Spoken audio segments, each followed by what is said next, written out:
नाम मुनीर अहमद, सऊदी अरब से।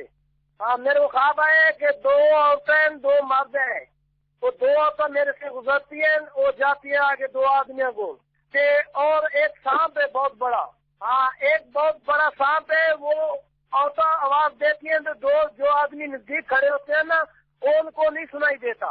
मैं उधर से भाग के जाता हूँ, मैं देखता है कि तो काला नांग है, बहुत बड़ा सांप। वो जब मेरे को देखते हैं तो उसके खून वैसी हो जाते हैं, उसकी आंखों में खून हो जाता है। तो जब मेरे को देखते हैं वो मेरे से हमला करते हैं, मैं 3 दफा उसको छोटी लगाता है, फिर मर जाता है।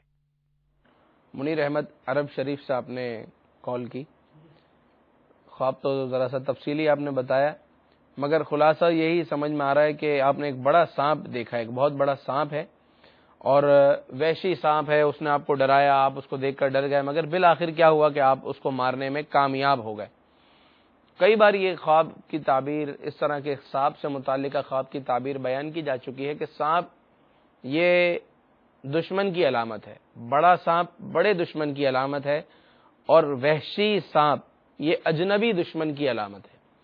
तो दुश्मन है, बड़ा दुश्मन है और वहशी दुश्मन है, मगर चूंकि आप सांप को मारने में कामयाब हो गए, मतलब ये कि आप दुश्मन पर गालिब आ जाएंगे इंशाअल्लाह अज़्ज़ा वजल, दुश्मन आपको नुकसान नहीं पहुंचा सकेगा। दुश्मन था, ज़रूर था, मगर चूंकि आप ख्वाब में सांप पर गालिब आ चुके हैं तो इंशाअल्लाह अज़्ज़ा वजल हकीकत में दुश्मन पर गालिब आ जाएंगे।